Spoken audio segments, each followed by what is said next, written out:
Did I freak you out? We're live. I'm not frozen. Let me know if you can hear me and see me in the chat.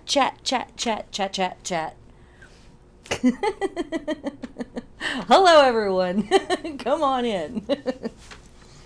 Get myself ready for this Lughnasadh class. Let's go.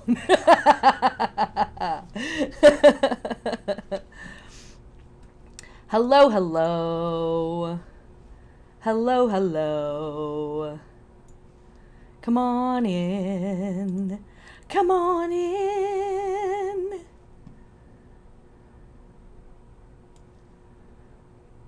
We will get started here in just a second. Please make yourself at home.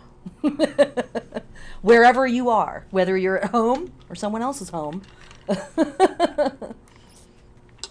Maybe you're watching this in a coffee shop. I don't know. Kick up your feet. Light some incense. Make it right. Hi, Patty. Yay. Hi. Yay. Awesome.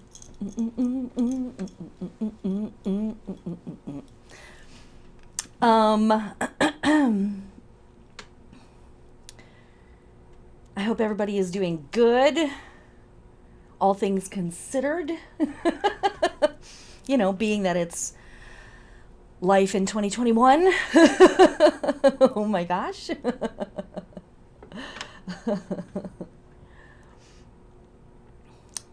So much right now, isn't it? Okay, we are gonna get started. It's already 5:03. Oh my gosh. Okay, we're gonna get started here in just a second. Let me do that, and let me do that, and this. Slowly but surely, pretend with me that I am getting my shit together. Come with me on a journey through time and space to a fantasy land where I, Megan Angus, have my shit together.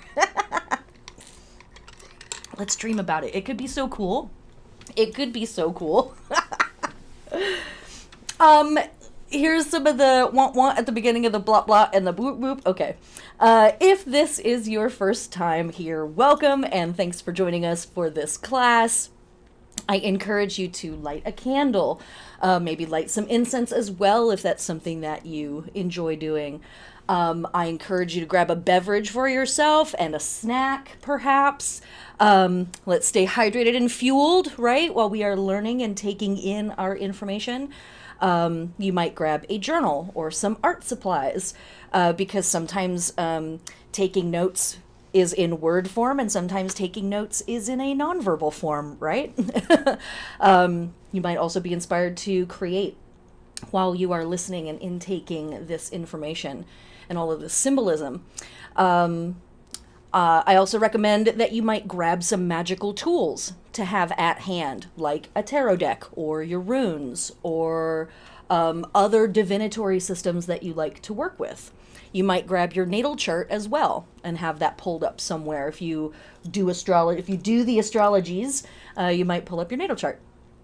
Or throw this on in the background while you're doing your chores or cooking dinner or whatever. You know how best you take in your information, so please make it right for yourself. And again, if this is your first time here, welcome. Thank you for joining us. Welcome to the Lughnasadh First Harvest 2021 live stream. My name is Megan Angus, and I am a self-taught, eclectic, pagan, heathen, and witch, currently offering this work and other work from the unceded ancestral Duwamish territory known as Seattle, Washington. I have been studying paganism and witchcraft practices and histories for about 37 years, give or take, if you believe in mortal time. These classes are born out of what I see as a profound disconnect between the magic and the science of pagan practices. For me, when I look back in time and I think about our sacred ancestors who were shamans or wise people, wisdom carriers, light carriers, healers, sages, diviners, oracles. I see people that were also scientists, that were also psychologists, that were also therapists. And I'm not saying that they had it all figured out then, and I don't think we have it all figured out now either. But I think that these were people giving an earnest attempt to create a sensible vocabulary that other people could use to describe the phenomena that is existence and reality and our trip through it. So this is my attempt to kind of honor both of those traditions and seeing magic as scientific and seeing science as magical. A note on magical paradigms. All magical paradigms are valid, and that's what makes them really potent. In discussing paganism and hermetically influenced practices, we will often see binary representation, a very duality-based or binary-based reality. That is a magical reality. It's not the only magical reality. It's just one of the ones that's been documented heavily. And so it has a lot of influence over this world. But there are an infinite number of realities, and our living life, our actual expression of our essence is a manifestation of those infinite different realities. So, gender's a construct. Ladies and gentlemen, and everyone who knows better, welcome to the show. I may discuss things in a way that at times is a bit of an affront to some of the old school Hermeticists and Wiccans and pagans that are out there, because there is a lot of duality and binary reality in those magical paradigms. We are not saying no to that stuff. We're saying yes and. Okay. And before we get into class proper, let me blast you with the shill. Actually, before we even get into that, I always point the wrong way. This square that you're looking at here, this was designed by the Seattle-based artist Ryan Jack Allred. He created a lot of my original designs that I started working with way back in the day. And thank you so much to Ryan. He also runs my website. Well, I run my website, but he built it. So if it's a piece of crap, go complain to him. But if it's amazing, you're welcome. I did all that work myself. Thanks, Ryan, if you're out there. And go check out his website. He has some really incredible illustrations. He sells cards and t-shirts and all kinds of cool stuff. But also, why I wanted to bring this wheel up is because this wheel is one of the first, if not the first, designs that I started to work with for this class series that I began teaching on Lughnasadh 7 years ago. I have been teaching this class every 6 to 7 weeks for 7 years now. I started in 2015 in a side room at a Catholic church on Broadway in Seattle, Washington, and they were very friendly and very welcoming to us. In fact, I remember being walked through at that time, and they told us if the cross was problematic for anybody that was attending the classes, I was more than welcome to take the cross and put it behind the altar, just put it back when I'm done. So we were very, very welcome there. And we've moved around Seattle a few different times. Our last live classes that we got to teach were at William Kiesel's amazing bookstore in downtown Pike Place Market, or not Pike Place Market, but Pioneer Square, Mortlake and Company. Highly recommend checking out their website. William runs his own book press as well, publishing house, and just really has an oasis of incredible magic and resource and networking all in one little spot. And now we are here on the interwebs. It is in the digital form, in the astral realms, as far as, electricity is concerned, right? And, that's life in the 21st century, right? Constantly changing forms and mutating and adapting. Hopefully we can outrun some of the other things that are mutating and adapting in 2021. put your goddamn masks on. TLDR, okay? Look, it is going to be one of those kind of classes, right? All right. Okay. Before we get into the actual meat, this is the shill. Let me give it to you. There we go. Wait, no, I always do this to myself. Thanks, patrons. I really appreciate it. But that's not the slide. That's the slide. If you are just meeting me for the first time, I teach these Wheel of the Year classes here on YouTube as 2-hour free, give or take, 2-hour free live streams. I also offer a weekly podcast called Spinning the Wheel so that you can keep up with the weekly movements within the season of the Sabbat. And starting in September, I will begin offering my Tarot Circle workshop once a month once again. This is a workshop only for patrons, so become a patron, come and join the class, and everybody subscribed at the $9 and higher level gets printouts and PDFs and meditations and guides and things like that for the Wheel of the Year work, as well as access to the recordings of all the classes and all of that good stuff. Coming up soon, I am going to be offering a 6-week introductory / refresher class to tarot called What the Fuck is Tarot? This is for folks who are just getting into tarot or just coming back to tarot, and that's going to be running from September through October. And then in November, I am going to reopen admissions for my 1 year of tarot mentorship program. You get to work with me one-on-one for 12 months and really take a deep dive into tarot. I'm only going to open up, I think, 4, maybe 6 slots, probably 4, because it's a pretty intensive piece of work for me as well. And registration for that is going to start in November, and those classes will start in January. If you want more information on any of these things, please go to my website and subscribe to my newsletter, or just join Patreon and be on the front row, man, of all of this stuff. Okay. Hey, it's me again. Hi. Go join my Patreon. You'll be glad that you did. I'm pretty sure. Fairly certain. I mean, you know. Hi, Eva. Hi. Just seeing you now. Hi. Okay. That's enough of all of that, I think.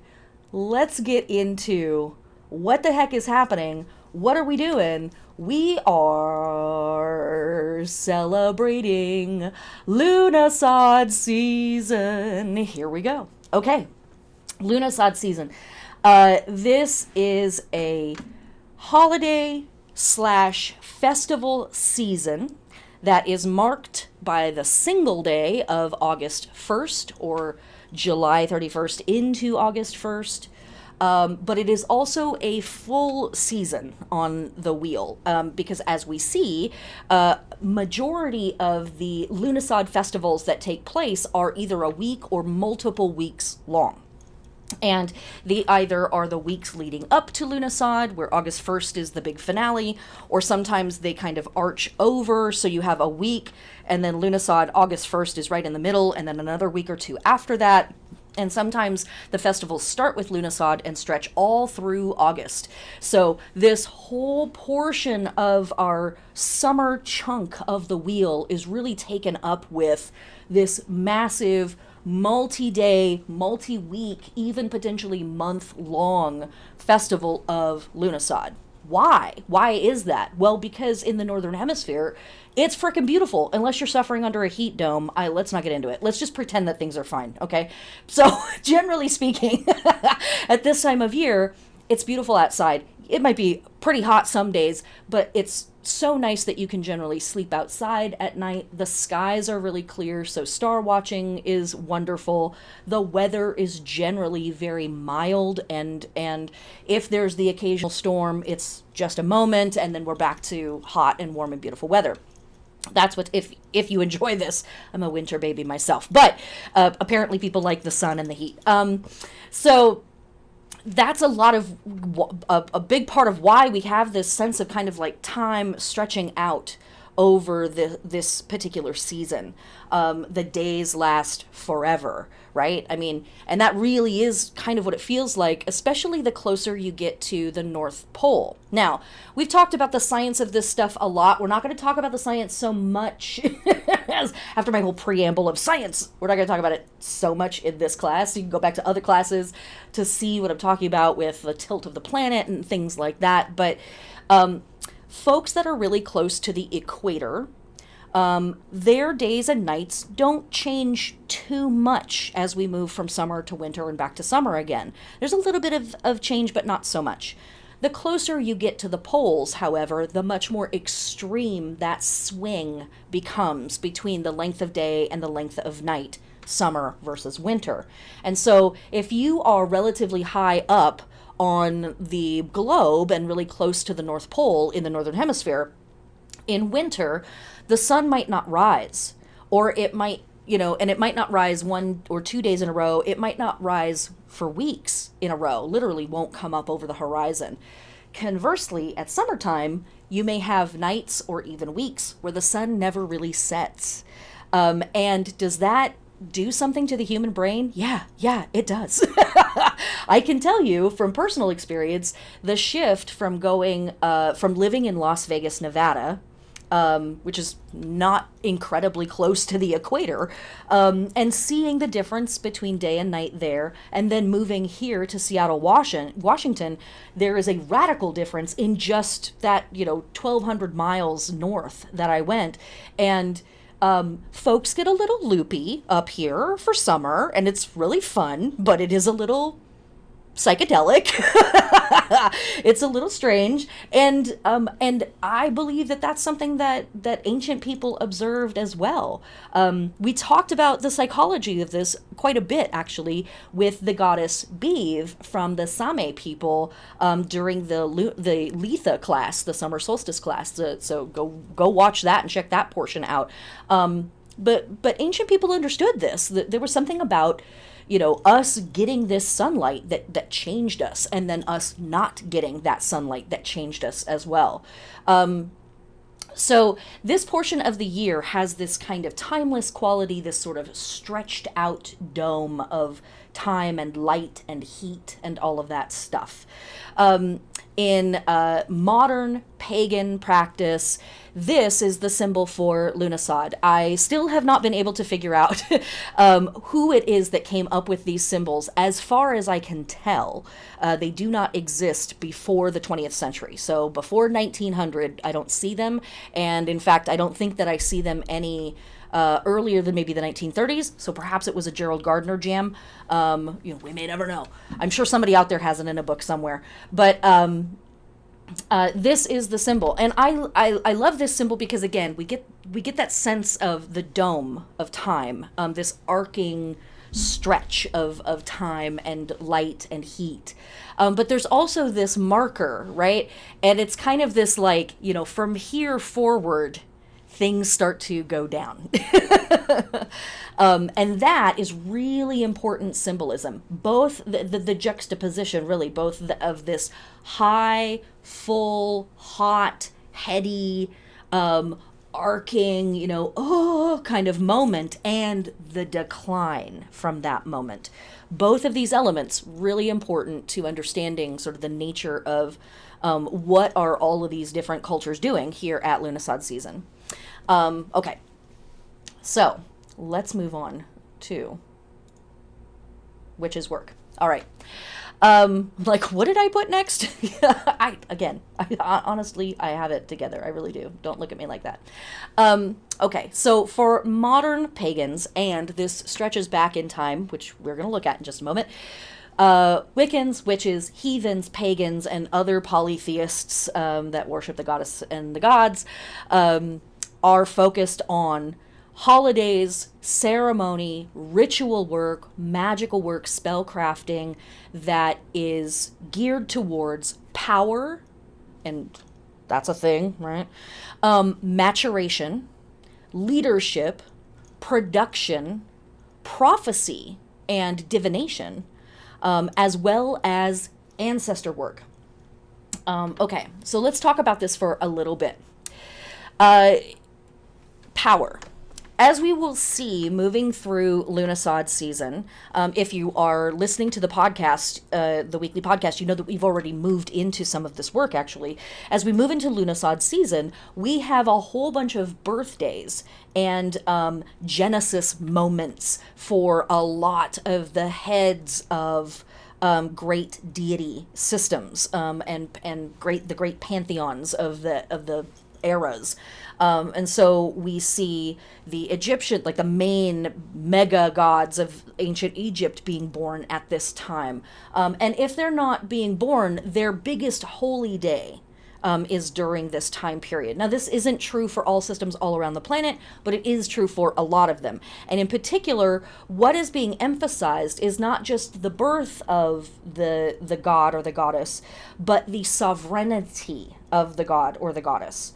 Or the deity at hand. It is, it's not just that they are alive, it's not just that they're here now, it's that their rulership, their sovereignty, that's really the best word, their in-chargeness is being focused on and sort of emphasized.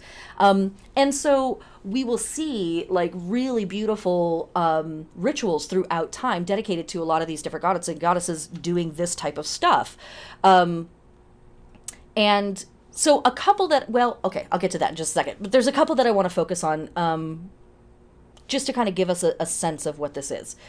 So we have power. Okay. We also have maturation and leadership. Now, this has a lot to do with our symbology of working the wheel itself.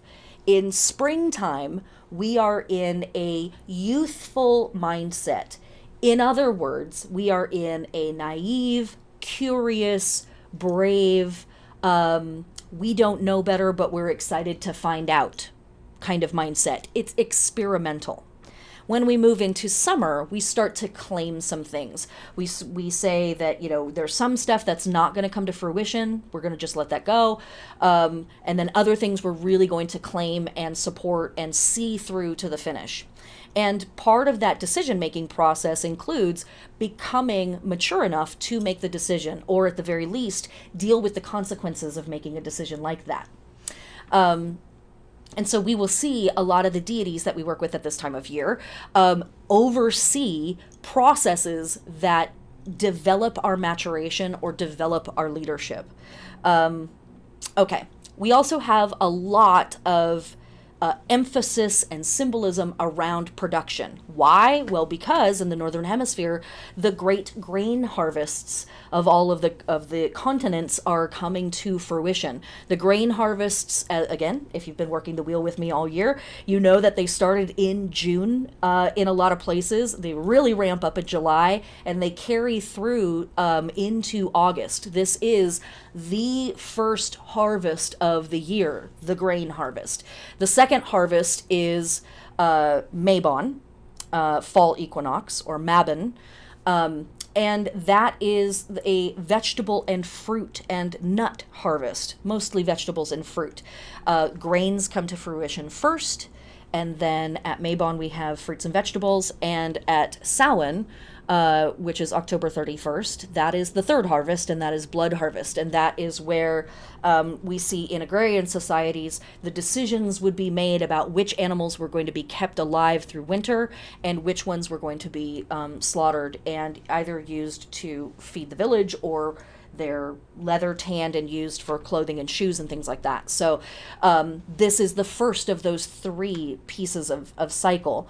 But harvest thing also speaks really closely to some of the systems that some Native American groups are working with right now, because there's three plants that they will grow together, and it's corn and beans and squash. And so they all ripen at separate times as well, and they all three support each other in growing. And the corn is coming into its harvest section at this time, and then it will be squash, and then legumes and beans are the last thing.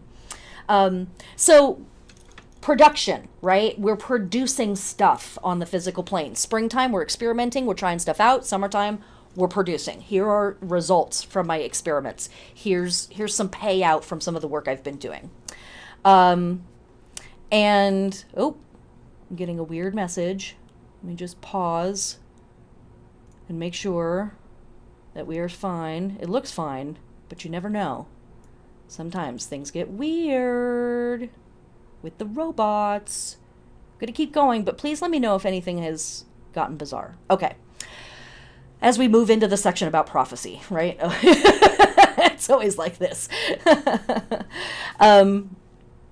So, as we move into this last piece here, prophecy and ancestor work, what's that about? Well, we will see a lot of the deities that are venerated at this time of year or worked with are about divination and about being an oracle or giving out prophecy, telling the future as well as shaping the future. And what is that all about? Well, this is the first harvest. And the grain harvest, in a lot of ways, kind of determines how successful the rest of the year is going to be. And by the rest of the year, we mean until next summer. And if, we want to know, are we going to live through winter? Is this going to be enough food? Am I going to have to trade more of this than I thought I am? Is more of this going to be necessary for the animals? And so as these crucial moments are happening of, we're praying to weather gods that they don't sweep through with a tornado or a heat dome or some kind of wild thunderstorm, a lightning bolt, sets our crops on fire, right? We're propitiating to all of the deities that might have something to say about those types of things. And we are also going to our diviners and asking them, our fortune tellers, our seers, what can they see? Is there something that we need to plan for? Is there something that we have forgotten? Is there some unexpected trouble on the horizon that I can maneuver around and make the moves I need to make to get out of the way of that thing or to be able to be ready for the hit. And so now is a really common time for folks in the ancient world and the modern world to go and speak with seers and diviners of all types to get a sense of what's happening for the rest of the year, what's happening for the rest of the cycle. And then ancestor work. There is an incredible number of ancestor veneration holidays in this time of year. And I think that there are a few different reasons for that. August is, in recorded world history, the most war-torn month of the year. So, and again, because of the heat, because of the light, because of the abundance of food, absolutely let's raise an army and go cause somebody problems. Or absolutely we can finally fend off these invaders that have been coming to attack and try to steal our stuff. Not so much of that anymore in these days, really. It's just the United States being the asshole everywhere, honestly. And then setting up other smaller assholes that we can later knock down. And okay, that's not the nature of this class, but kind of is. But I think that partly because we have this war element and battle fighting element that is a part of August's history, that we have a lot of dead with that, right? And so, of course, we're honoring warriors and we're honoring the dead who may have fallen, whether they were fighting or they were innocent on the sidelines.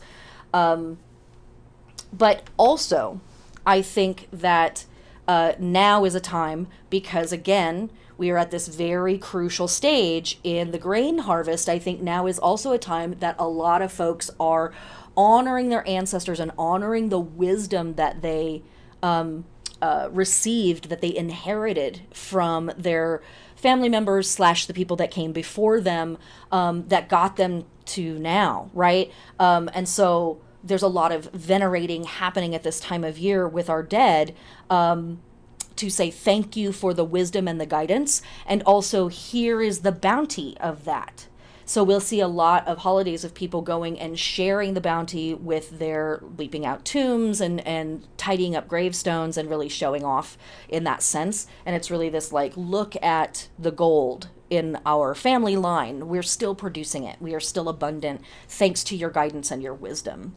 So this is a lot of the stuff that witches are working with.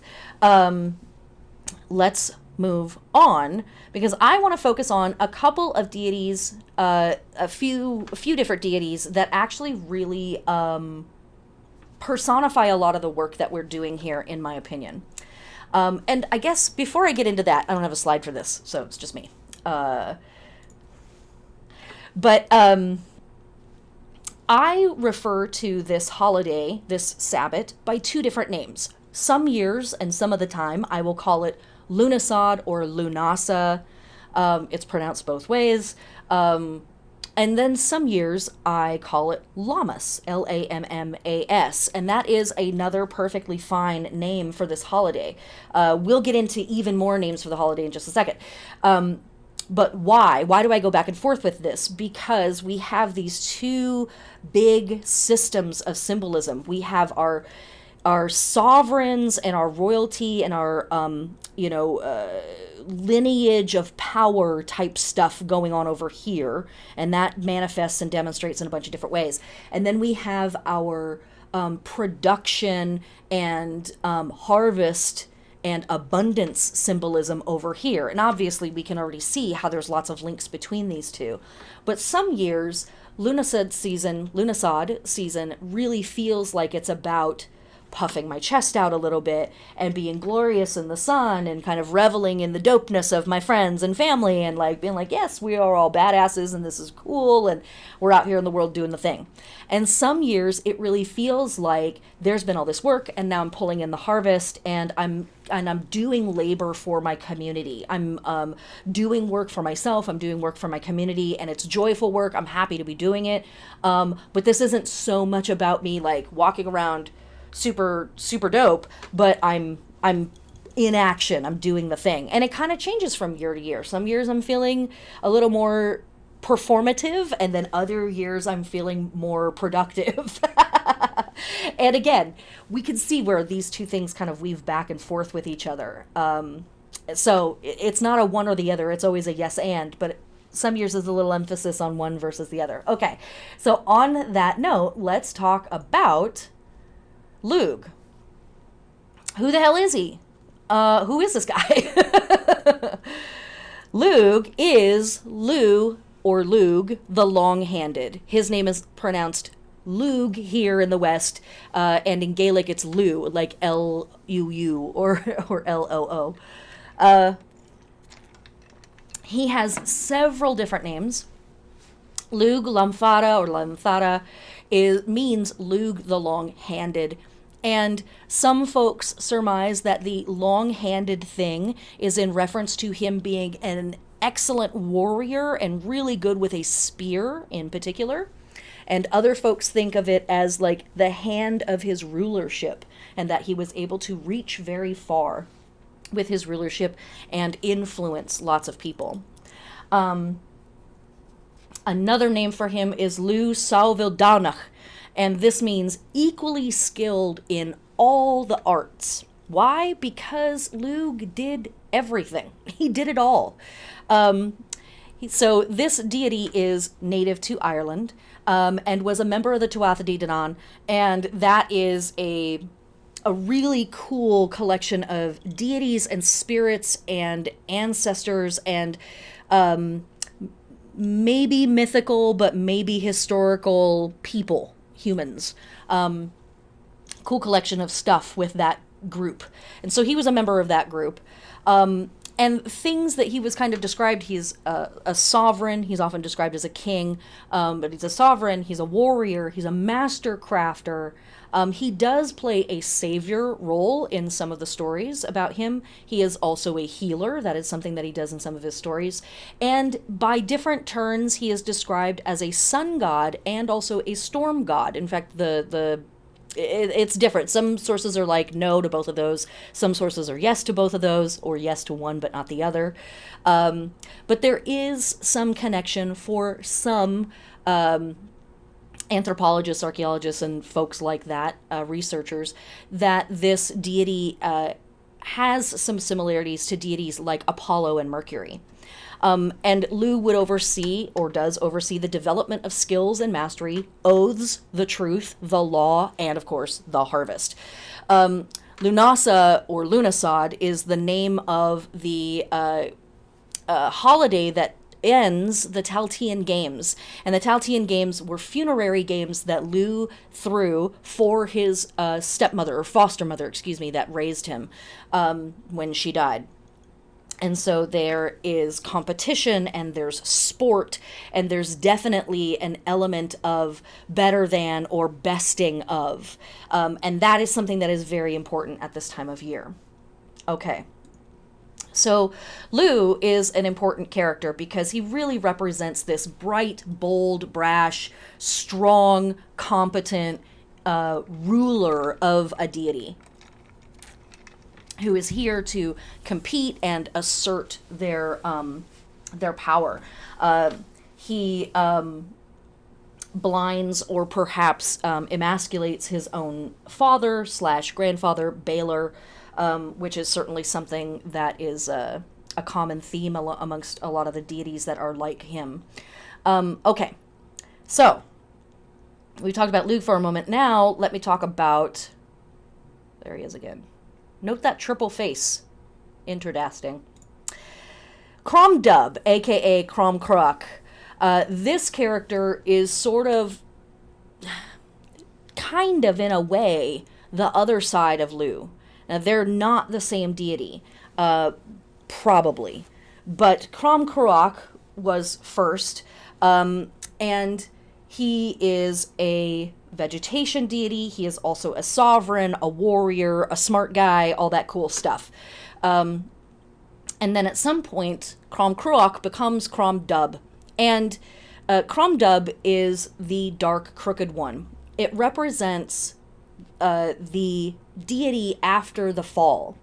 So here at Lughnasadh season, the godhead is at its peak, at his or their peak. They're at their main big thrust of power. They are the top of the competition. They are the brightest, the hottest, the shiniest, the fastest, the best. And then the decline happens. And this is a metaphor for the suns traveling across the sky. Highest at summer solstice, lowest at winter solstice. And so Lughnasadh, falling 6 to 7 weeks after summer solstice, is sort of the, okay, really, the days are getting shorter, the nights are getting longer, things are changing. It's still hot, there's still food production, but we can tell that something is shifting. And so we see a lot of these vegetation deities start to have some kind of a fall, a mishap, a death, a sacrifice of some sort happen starting now in Lughnasadh season. And it literally is a reenactment, basically, of the grain coming up out of the ground, the vegetation, the produce, the product coming up out of the labor of these people, and then being harvested, having its head cut off, basically. So Crom Croch, or Crom Dub, is the dark crooked one and represents the bright deity after the fall, vegetation gods after the harvest, aka. The name Crom means bent or crooked or stooped, and Croch means a pile or a heap or a mound or a stack, as in peat or hay, like grain being harvested, as well as bodies. And I thought that that was really important given our connection to battle and warrior and all of that stuff that's happening here. Couple more pictures of Crom Dub. That's Crom Croch, most likely. This is a really cool illustration that I found of Crom Dub. I just thought that was super cool. Really kind of captures the spirit of it with the grains across the top and everything. And this is an actual sculpture of Crom Dub. It is the only one that I know of, and it was at a church, and it was stolen in 1993, and no one has seen it since. So who knows? He's out there probably riding on a horse on the high moors, having a time of his life. Let's just pretend, right? And this is the sun rolling down a hill on August 1st. This is Tor... Oh god, I should have written this down. I did, and now I can't find it. But I should have written it down in the better spot. Anyways, this is a thing that actually happens. There is another hill, Glastonbury Tor, in Ireland, that this happens on summer solstice. This is from August 1st. Okay, so now that we've talked about Lugh and Krom and this symbolism of the sun going down and the grains being harvested and the grains being cut and all of that stuff, let's talk a little bit more about this whole grain harvest thing that's going on. And let me show you this. This is a Grange circle. Oh, don't look at that. Don't look at that. Look at this. Okay. As usual, right? This is Grange stone circle in Ireland, and this spot is about 4,600 years old. This is from the early Neolithic period. This is a circle of 113 standing stones found in County Limerick, Ireland. And what is very interesting to me about this particular megalithic site, does it mark the 8 Sabbats? Yes. Does it mark the solstices? Yes. Does it mark the equinoxes? Yes. But does it also mark the cross-quarter holidays? Yes, it does. And that is something that isn't always seen in megalithic sites, even in Western Europe. Now, the structure of this, the floor of it underneath all of this grass is a hard clay floor that has been pounded flat. And then the stones are basically butting up against each other. And so they create a wall of stones. And you can kind of see on the right-hand side where there's actually like a little lip there. There's the inner circle, and then there's the edge of stones, and then the soil on the outside is higher. And that's on purpose, because this was, or it's probably on purpose, I should say, because this is probably not just a stone circle used for astronomical work and probably religious work as well, but this was probably also a threshing floor. Now, coming back to our pictures of Krom Dub, we've got Lugh here. Let's go back to Krom. Where are you, Krom? There we go. Oh, did I put it in here? Oh, no, I didn't. I was in the right thing already. See, I screwed myself up. In the center of this ring is a post hole. Now, Krom Dub is usually depicted like this, as a post or a stone that is leaning to one side, that actually has a lean on it. And these are called bull stones all over Ireland and Western Europe, specifically Ireland and Scotland. These are called bull stones and Krom Dub stones. And the idea is that a bull or a horse would have been tied to this stone and driven to walk in a circle. And when you bring this into the center of this, you create the threshing floor. So we have a post potentially in the center. We have a post hole that's been found at this site. So there would have been a post in the center, and then bulls or horses would have been tied to the post and driven in a circle round and round and round to thresh the grain that was being harvested at this time of year.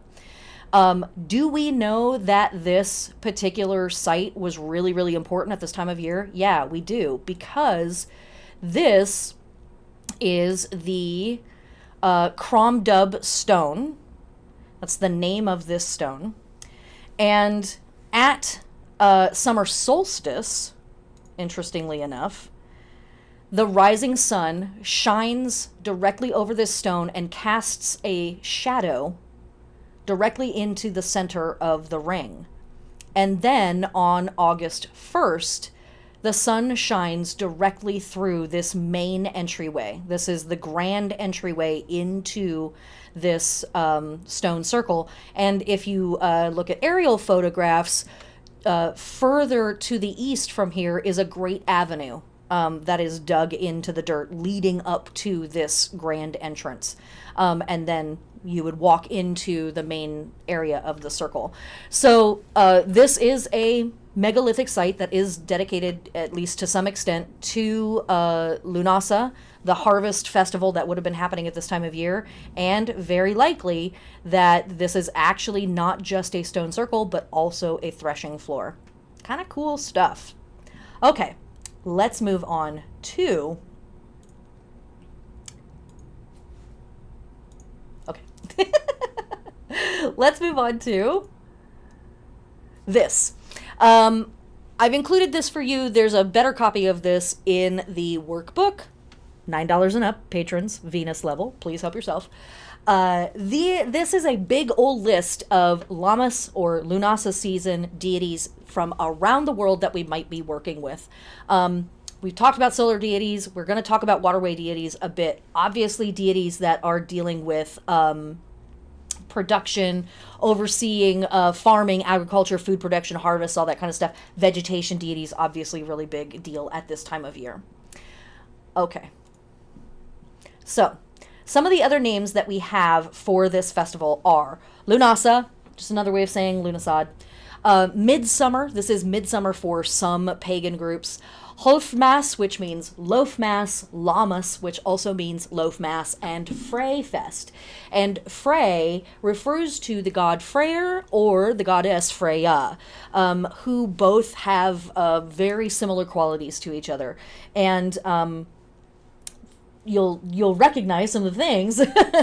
They oversee kingship, virility, fertility, war, sex, gold, prosperity, sunshine, fair weather, good harvests, and pleasure. So this is the Norse name for this holiday.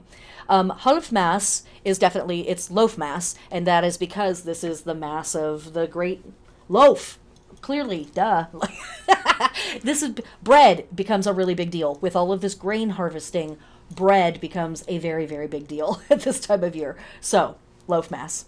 All right, moving on to... Checking my notes. All right, moving on to the modern pagan goddess arc of the Holly King and the Oak King and the goddess itself, or herself. In the book, you will see this graphic. I never put it in the slides, and I don't know why. But this is a graphic that I reinterpreted from the Witches Bible Complete by Janet and Stuart Farrar. Rest in peace, Stuart. This black bar is the goddess because she is a monolith of death. JK. It's because she's unwavering. And these octopi arc things up here represent the movement of the sun. Winter solstice up to summer solstice and back down to winter solstice. And so what we have happening here is all pertinent deities and all pertinent deity aspects are living at the height of their power at this time, sitting in their seat of authority, grasping their will, and beginning to produce results on the physical plane. This process will ultimately deplete them, but for now, they party. Okay. And then, on the other side of that, we have the Holly King. The Holly King is known as the Dark Twin, and he kicks off his reign at this time of year, sort of. How he kicks off his wane, or the waning half of the year, is with sex and death at the hands of the goddess. The deity is the living embodiment of power. The deity pushes that force into the harvest and then is sacrificed as the plants that are harvested. And that symbolism is reenacted with lots of gods and goddesses throughout the Northern Hemisphere, as well as lots of sovereigns, lots of humans, also at this time of year. And we have a lot of myths around archetypal characters, deities, and heroes and heroines from history where they suffer a loss at this time of year. They're raging really, really strong and they suffer a loss. Or they are the one that inflicts the wound or inflicts the loss on the older, wiser god.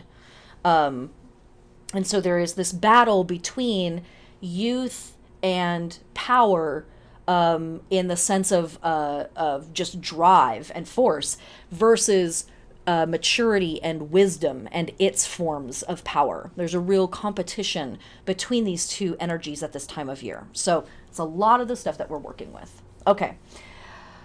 Moving on to the global context. All right. In looking at holidays from around the world, what do we see? A lot of the same stuff: authority, leadership, work and labor, fruition, and sacrifice. A lot of the same stuff. And we are seeing holidays on August 1st and 2nd that deal with all of this stuff, as well as holidays that, again, run throughout August and into September that speak to a lot of these things. So we talked a little bit about Krom Dub, Krom Dub, and this holiday that is actually dedicated to Crom Nach is always the last Saturday of July, or the first Saturday of August, but also today, July 28th, can be Krom Dub's day as well. And we talk more about that in the 7-8 week calendar that's in the back of the book. There's like 250 holidays in there, fixed stars, lunar sign stuff, all the stuff is in there. It's a good guide. This is a Scottish Gaelic festival dedicated to Crom Cruach in his Crom Dub form. This is the dark, crooked one, and refers to the hobbled king god after his sacrifice or defeat. Now, one of the most important holidays, I think, symbolically, that happens at this time of year is the beheading of St. John. We know that St. John is the twin to Jesus, and Jesus's holy day is December 24th, very close to winter solstice. John's holy day, St. John's holy day, is June 24th, very close to summer solstice. So they kind of mark both halves of the year, and it is at this time of year that John is beheaded. And again, beheading, something happening to the throat, something happening to the head, the face, or the eye, is the universal symbol that we see amongst all of these deities that are being sacrificed. Their head is cut off, they are strangled, something happens to their face, something happens to their eyes, sometimes their mouth, but it's always something up here. So again, John being beheaded at this time of year. Throughout August, we have corn and harvest festivals from indigenous tribes from the Southwest, like the Cherokee, the Creek, the Choctaw, the Chickasaw, the Seminole, Timucua, and others celebrate their first corn harvest and the ripening of the second harvest. And it starts at the end of the lunar month of July and runs through August into the lunar month of September.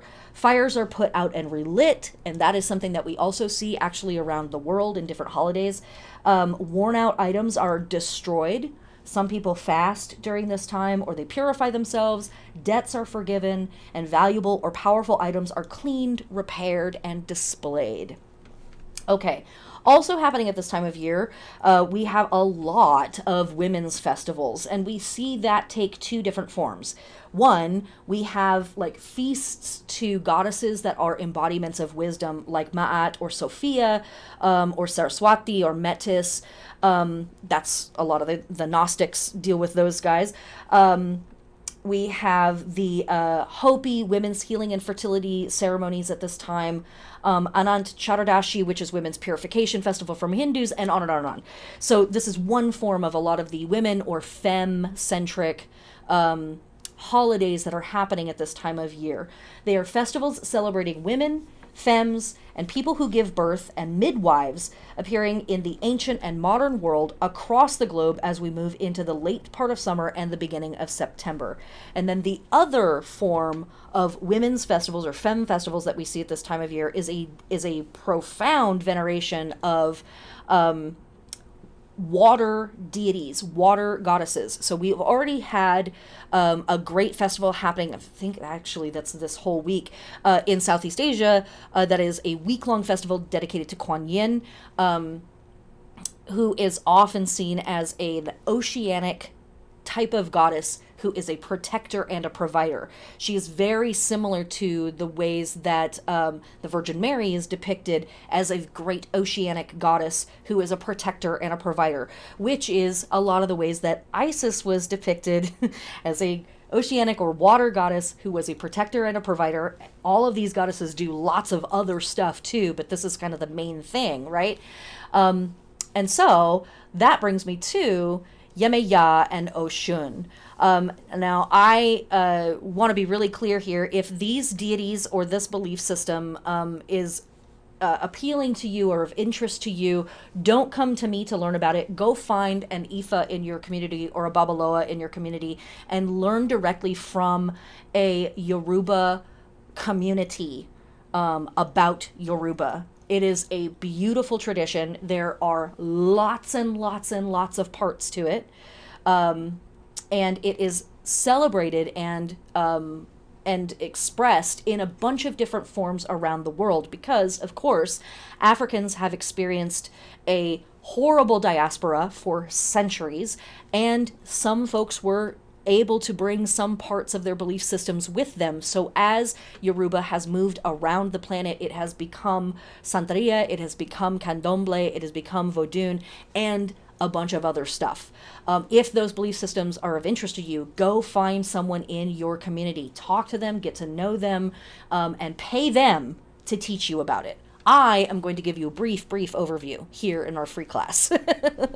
So, one of the goddesses that has a massive holiday at this time of year is Yamaya. Imanya.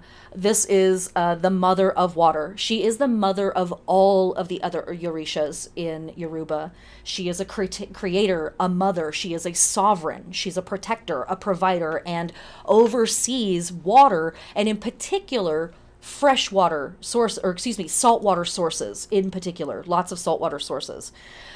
She's the patroness and protector of women, children, seafaring folk, childbearing folk, and all of the processes around childbearing. She is often depicted as a mermaid. I found this modern depiction of her online. I couldn't find the artist, but I thought it was really beautiful. And she is, again, connected to the Virgin Mary and Isis and Kuan Yin. I would say that it is likely that Yamaya was first. It's not a contest, but pretty sure she was before all of these other deities. Really, really interesting. She has a huge Wikipedia page if you do want to learn more about her. This is a sculpture of her that I found that I just thought was absolutely gorgeous. Her breasts are abundant as a sign of her being able to provide. But she's also standing on this beautiful clamshell, which really reminds me of Aphrodite, also another sea goddess, obviously. There's our little mermaid pic. And this is a sculpture or a statue of her in Brazil, and she's depicted very, very similarly to the Virgin Mary. Okay, so another deity that has a huge festival at this time of year is Ochun. This is the queen consort to King Shango, also known as Papa Shango. Ochun and Shango both have a bunch of different names. Ochun is depicted as a spirit and a deity in her own right and a goddess in her own right. And the reason why I say it that way is because there is a mortal version of Ochun. So she was a human first and then died. So there is a spirit of Ochun. But then after she died, she was brought into sort of immortality, into her godhood or deityhood through the power of the manifestation of the supreme being of Yoruba. And so she is also an extension of the supreme being of Yoruba.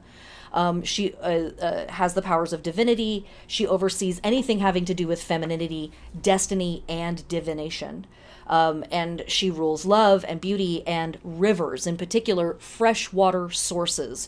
So we can see here between these two queens, these two goddesses, one has salt water, one has fresh water, and we see that relationship going back way, way, way back all the way to the Sumerians, and the way that they depicted their great goddess. They had a version of themselves that was fresh water and a version that was salt water. She is the patron deity of the Ochun or Osun River. She oversees wealth and diplomacy as well.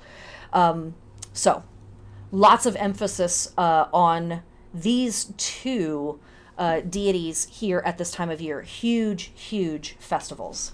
All right, let's move on to astronomy. Do I have it there? Hey, it's me again. Hi.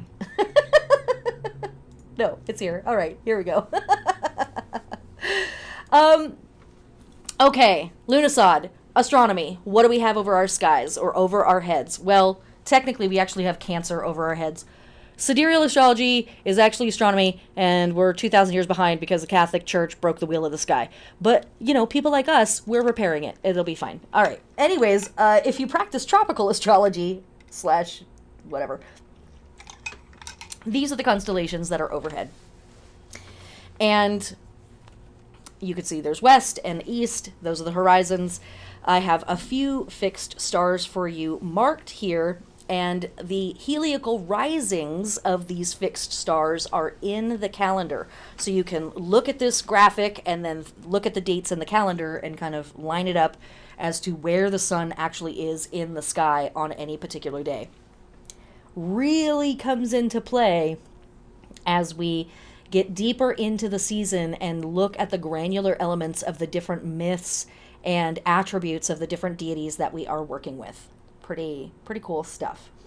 In August, our full moons have names like the sturgeon moon, green corn moon, wheat cut moon, moon when all things ripen, grain moon, harvest moon. Makes sense, right? Fits right in with a lot of the stuff we've already been talking about.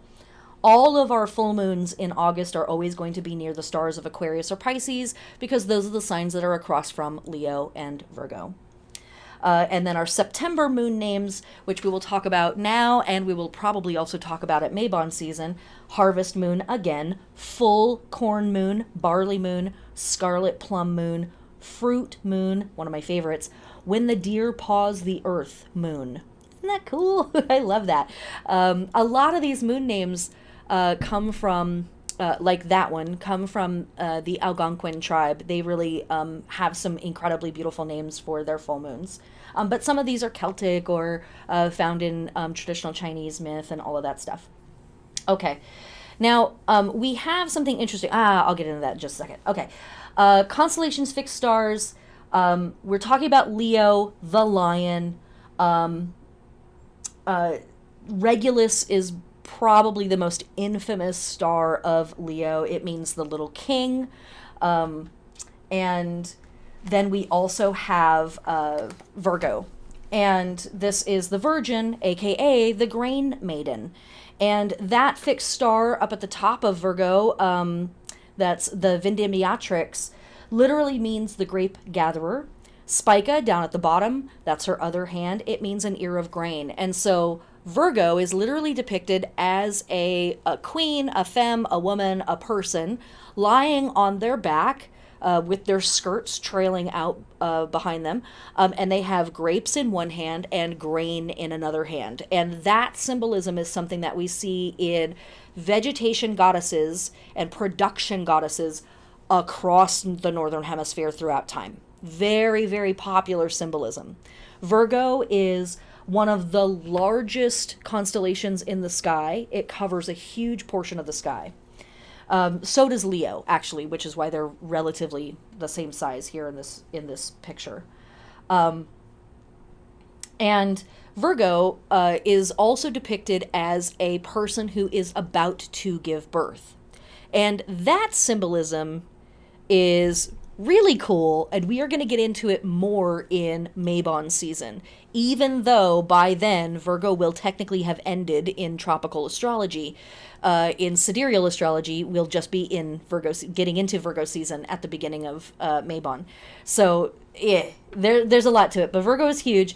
And this great queen, basically, this massive goddess in the sky, holding grains in one hand and grapes in the other, and kind of showing like, look, I'm gonna keep you fed, I'm gonna keep you beveraged. What do you want? Like, I've got it. I am abundance in the flesh. Here we go. What is it? Isn't there a deity that does something with crackers and wine? Whatever, it'll come to me. Okay.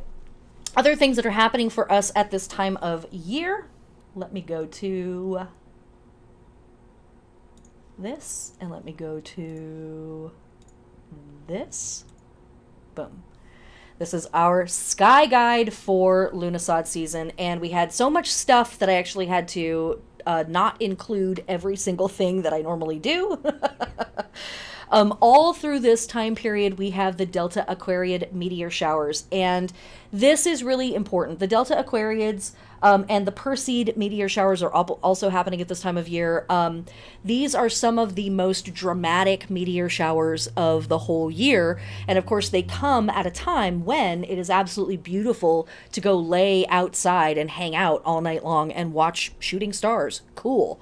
But note that we have tons of holidays at this time of year celebrating dead ancestors and celebrating loved ones who have passed on. Absolutely, the meteor showers are thought to be a depiction of those souls shooting off into space, shooting off into heaven, shooting off into the afterlife, and all of that good stuff. Cool. July 22nd, this has already happened. The sun moved into Leo. July 23rd, we had a full moon at 1 degree of Aquarius. On July 7th, we have solar Lughnasadh. What the hell is that? Well, let me tell you. As we move in our orbit around the sun, we hit little degree markers. You know, imagine with me, fantasize with me. There are degree markers on our orbit as we move around the sun. And August 7th marks the exact degree that we are perfectly halfway from summer solstice to fall equinox. We are right in the middle. It is not actually August 1st. It is August 7th. But isn't it interesting that it is still here at this time of year? It's pretty close, right? If we use one of the older versions of the calendar that we use here in the West, the dates do line up. So that's very interesting. And also, we see this with a lot of the with all of the cross-quarter holidays. The cross-quarter holidays are Imbolc, that's February 1st and 2nd. Beltane, that's April 30th, May 1st. Lughnasadh, that's right now, July 31st, August 1st. And Samhain, October 31st into November 1st. All of their degree points are actually a week later. And that kind of all whittles down to us using different calendars through time and the Catholic Church constantly adjusting things. That's the TLDR. That's what's up with that. So August 7th is solar Lughnasadh.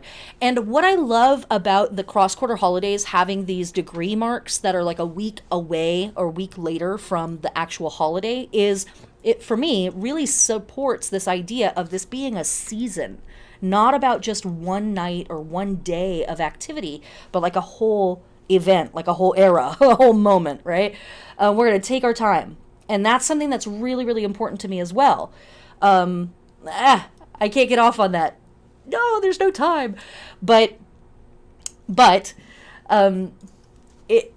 is something that I've written about on Patreon. Timing of our holidays, timing of our Sabbats. When am I supposed to do these things? When is the right time? And it really has to do with what are you trying to do?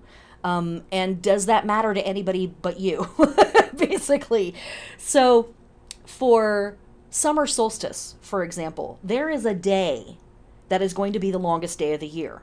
Not the day before and not the day after, right? So if I'm really wanting to do magic that is centered on the idea of utilizing the longest day, I have to do it on the longest day. I don't really have an argument there.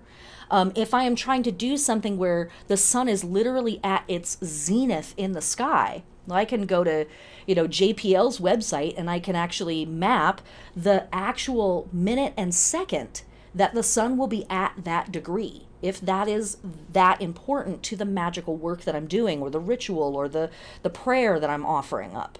I can be that exact if I want to. If it's important, then I can do that.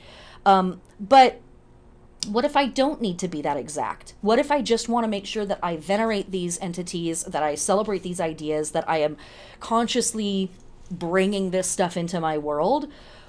do it when it's convenient for you. Do you live in the city and you work 9 to 5 Monday through Friday? Move your holiday to the closest weekend, because we're still in the same spot. We're still in the same part of the year. And especially so with the cross-quarter holidays, because we really kind of have a whole week to mess with, where we're talking about, in the Wicca guide that we got from Barnes & Noble, it says it's on the 1st. But we really honestly have a week until our planet hits the degree that is the halfway point between the previous Sabbat and the forthcoming Sabbat. So I don't want to get off too much on that, but it's important, because people get freaked out about this. Like, oh God, I missed the day. You didn't miss the day. It's fine. It's going to be okay. Unless you needed something to be very, very exact. You needed the sun to be in a particular sign. You got a whole month. You need the sun to be at a particular degree. You got probably about 25 hours. So, you know if it's important to you, if you need it to be a certain way or not. And if you don't, come talk to me and we'll figure it out. Okay, back to the astronomy. Okay, so we are talking, oops, here we go. So we're talking about the sky guide. That's solar Lughnasadh. That's what's up with that. On August 8th, the very next night, we have our first new moon of Lughnasadh season, or Lammas season, at 16 degrees of Leo. On August 22nd, the sun will move into Virgo, and that's where we really start to pull up some of the late summer vibes that we will get into. September 6th, last new moon of summer. That's right.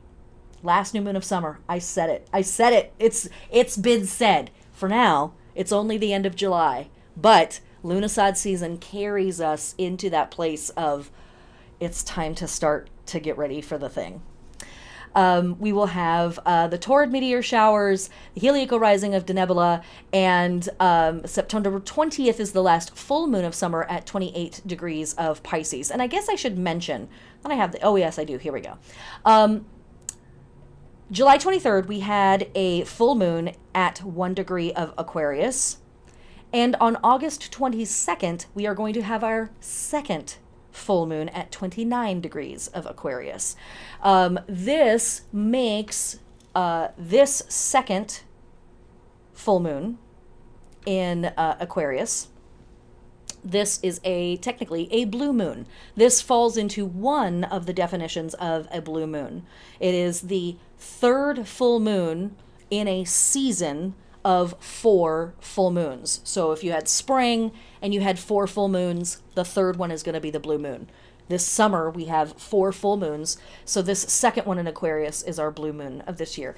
There's all kinds of interesting things that you can do with blue moons. There's really cool magic about it. We will talk more about it in the podcast. Sign up. I'm terrible. Oh my god. Okay. So we have looked at this, and I just want to make sure that I am not forgetting anything. I probably am, but that's okay, because we only have 45 minutes left, and surprise, I have plenty of stuff to talk about. All right, so that is our sky guide. Let's move on to our astrology. Okay. The astrology of Lughnasadh season. What are we working with? This, for me, when we talk about the astrology and the tarot, which we'll get into next, this is, for me, a place where a lot of all of this disparate symbolism starts to gel a little bit and starts to make sense. And I guess I can have places to put all of these things, right? Because at the surface, it's like, okay, well, this is a bunch of information, but what do I do with all of this, and how does it connect to each other? For me, when I start to get into the astrology and the tarot is really when, like, oh, I see how these pieces fit. Okay.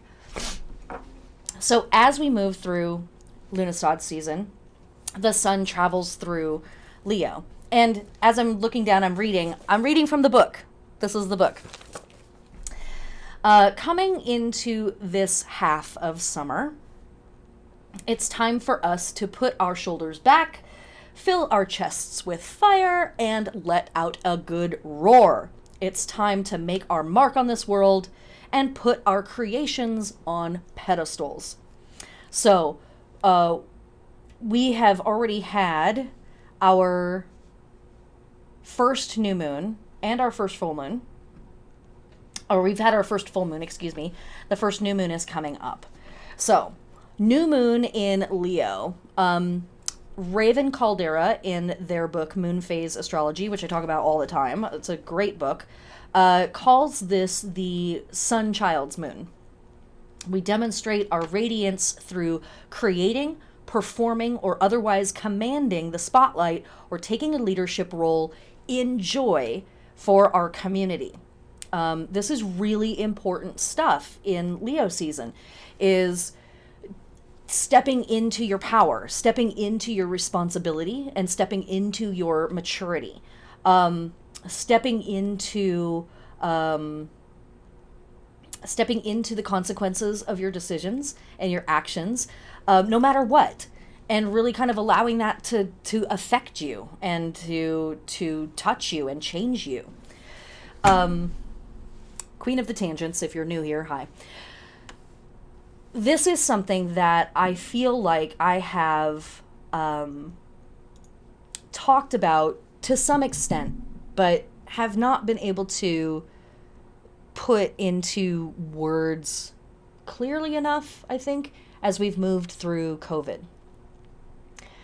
I think in my experience, in my research and in my experience, throughout my, work with metaphysics, whether it's been new agey stuff or witchy stuff or left-hand path or chaos magic or Kabbalah or Thelema or whatever it is that I've explored, researched, studied, messed with, sunken deeply into, there is a big emphasis on the idea that with enough magic, with enough prayer, we can circumvent certain things in our lives, that we can skirt them. We can kind of get away with not being affected by them. Or if we are affected by them, that effect is only temporary. And with enough prayer and enough work, we can undo whatever that thing did to us. And this might be controversial. Maybe this is a hot take. Hi, welcome, Aries rising. I don't know that that's always true. I think that we experience things in our life that change us. And sometimes those things suck. Sometimes those things are hard. They are frightening. They are incredibly frustrating. They're wildly disappointing. They're confusing. We don't know why the thing is happening. It doesn't make sense. And now we have this part of ourselves that has a chip in it. We have this part of ourselves that there's a crack. We're not broken. I don't really believe in that idea of a person being broken, but I do believe in the idea of a person being fundamentally changed by an experience and permanently changed by an experience. And while those changes can be hard, they can be sad, they can be depressing, they can be frustrating, they can be angering changes, I still think that they're permanent. And so I think that a big part of the work that we're doing here at Lughnasadh season, because no matter what is happening in the world, we're going to go through these cycles year after year after year. This is a really wonderful time to kind of check in with yourself and say, where am I stepping into what I have been given? And where am I standing up and being present and fully myself in the places where life has chipped a piece off of me or cracked me, or hurt me. For me, our strength comes because of those things and regardless of those things, but probably even because of those things. And when we work really hard to avoid the damage, I think when the damage comes, because it's coming, right? Like, we know it's coming. The hammer is swinging. The plate is going to get chipped. If we try to avoid it, we might be shattered, right? That's a place where we might feel like we have broken ourselves. And again, I don't really believe in that idea of broken people, and I know I'm really getting off here. I'm getting off, but, I wanted to say this because I think that Lughnasadh season is one of those times where we are really being called to step into power. We're being called to step into power, even if that means we're going to get hurt. Even if that means we might have to sacrifice something. And also, at the same time, we are being asked to sacrifice things, and we are being asked to endure things that hurt, and it has to happen. They can't be avoided. And so how are we going to carry ourselves through that? Not to make it all about me, but when I went through cancer and chemotherapy, this was something that came up really strongly for me. I was so mad that I was not being given a choice. I was just told by the doctor, you're going to die. That's it. And I'm like, what? You know, I wasn't mad about the death part. I was like, dude, everybody dies at some point. Whatever, it's fine. I'm mad that I don't have a choice. I'm mad that there's like nothing that I can do about this. I'm not being given any options here. Just, you're going to die. That's it. Buh. And, you know, being a witch, we did some stuff that Western medicine didn't necessarily have on the chart, but, you know, we took care of business. But that was the thing that really, I realized that this is the part that I'm having the hardest time with, is the fact that I don't have a choice. I just have to endure this thing. And so right on the heels of that began a conversation for myself of, well, how then do I endure this? Do I do it as a mewling child, shitting my diaper on the floor? Or do I try to summon some amount of grace? You know, or maybe it's a little of both, right? Maybe it's a little of both. I'm not fully, like, you know, crossing off the list, shitting our pants, all right? Like, there's a time, but most of the time that we have options, right? And so Lughnasadh season for me really comes into this sitting with stuff that's uncomfortable and that probably isn't going to go away. And what am I going to do about that? How am I going to carry myself with this burden? How can I still continue to show up with grace and panache and love and a magnanimous attitude toward my lovers, my loves, my friends, my family, my community, my cohorts, my allies, my accomplices? Like, how do I both witness the bullshit that I'm going through and continue to offer what I can offer when I can offer it with grace and majesty? Do I do that every day? No, I do not. No. And I would not recommend that you expect it from yourself either, because that is unrealistic. That's what the deities do. That's why they're awesome. Like, we are just kind of like, you know, I can get it in for about a half hour in the afternoon, and then, you know, I'm just a bumbling idiot after that. But this season really asks us to step into this idea of, yes, these things are hard. Yes, this is frightening. Yes, this might damage me in some ways, emotionally, psychologically, physically. And still, this work has to get done. Now, we don't want to veer off into martyrdom stuff, and we certainly can do that as we move into Virgo season and Pisces full moon stuff. So we don't want to just, like, wang off the cliff into, like, I will sacrifice my... No, that's not getting anybody anything either, because, you know, as I like to say, perhaps this is, you know, a little edgy of me to say it. But with your hands nailed down, you can't do the dishes, you can't change a diaper, you can't help build a house. You know, so that's a great display. That's a lovely symbol that you've made there of your sacrifice. But what is your martyrdom getting us? Nothing. So we don't want to fall off the cliff into this idea of, you know, self-sacrifice to the point of obliteration. That's not what we're doing, because that's ultimately also not actually serving anybody. That's escaping, which I don't blame you, but be clear on, there's two different things there. But again, here, as we step into Lughnasadh season and we sit with it, this is a time of year for us, even under the best of circumstances, to reflect on, you know, what's the hard shit that I have to do, and it's hard. And how do I carry myself through trying times?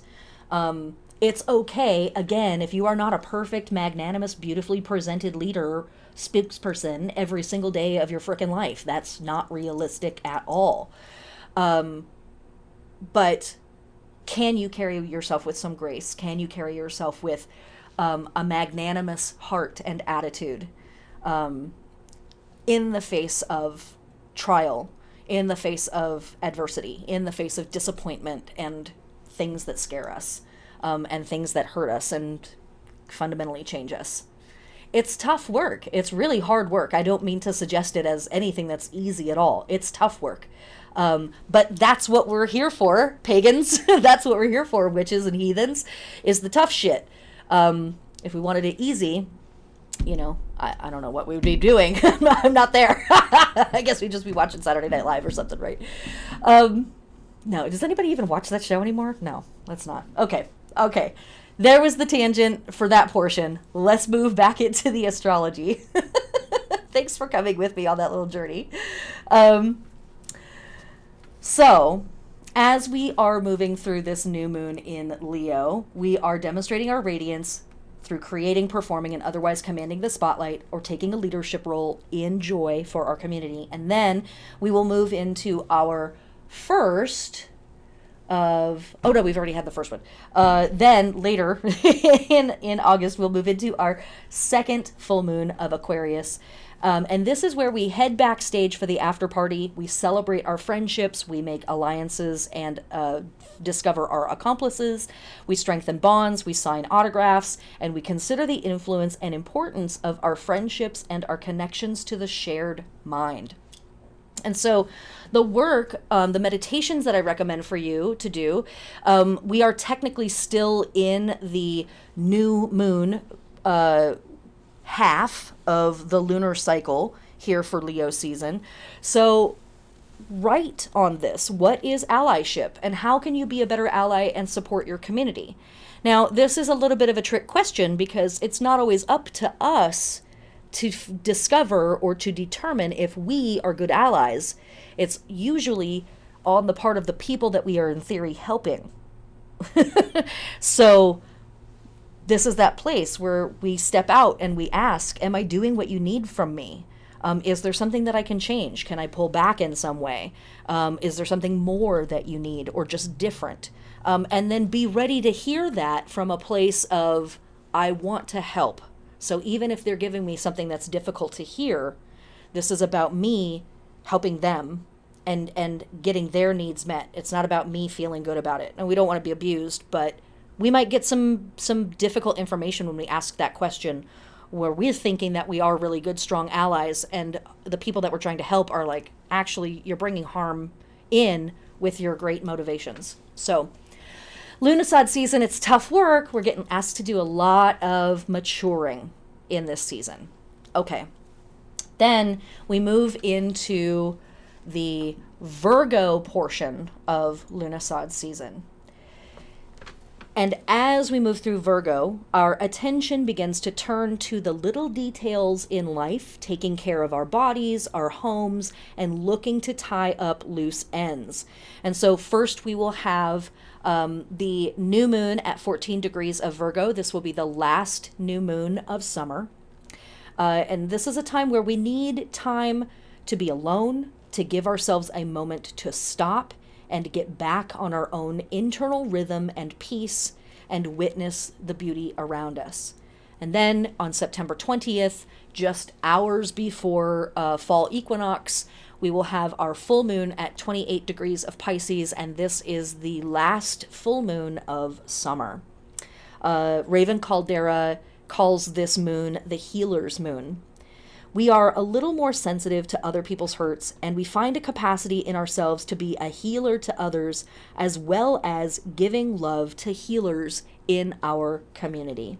Okay, so I have a little thing here to read to you from the book, and it is this. I think of Lughnasadh like the high point on a roller coaster, where you hover, weightless, before hurtling back down to earth. During the first half of Lughnasadh, the energy wants us to strut. We are the new sovereign. We are the young ruler. We are the golden rock star, the glittering pop star, the dazzling dazzler under the lights.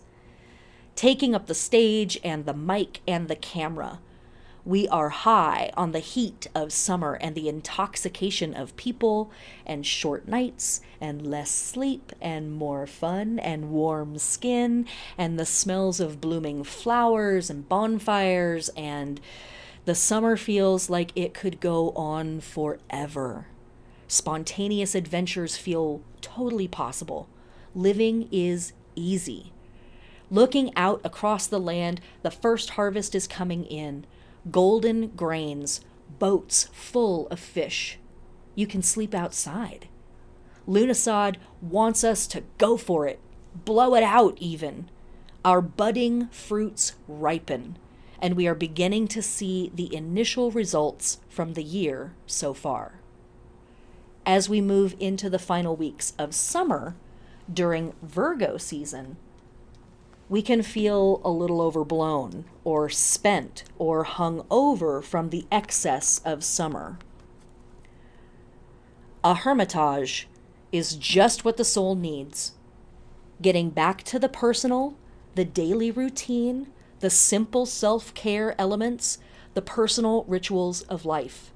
Also, it's hard to believe this magical time will end, but the elder in us knows the wheel turns, and summer will end. Begin tending to the body, recalling the self-work like movement and diet that is so needed in fall and winter. Work with and thank your community healers and people who hold space for us to have these hermetic moments. And so if you are working with your natal chart, you can look at that and see where is Leo, where is Virgo. The Sun, Mercury, Mars, and Venus are all moving through this part of the sky right now. So whatever houses in your natal chart are touched by Leo and Virgo, they're going to get a lot of emphasis. Our new moons are also going to be in these houses of your natal chart. And our full moons are going to be across on the other side in Aquarius and Pisces.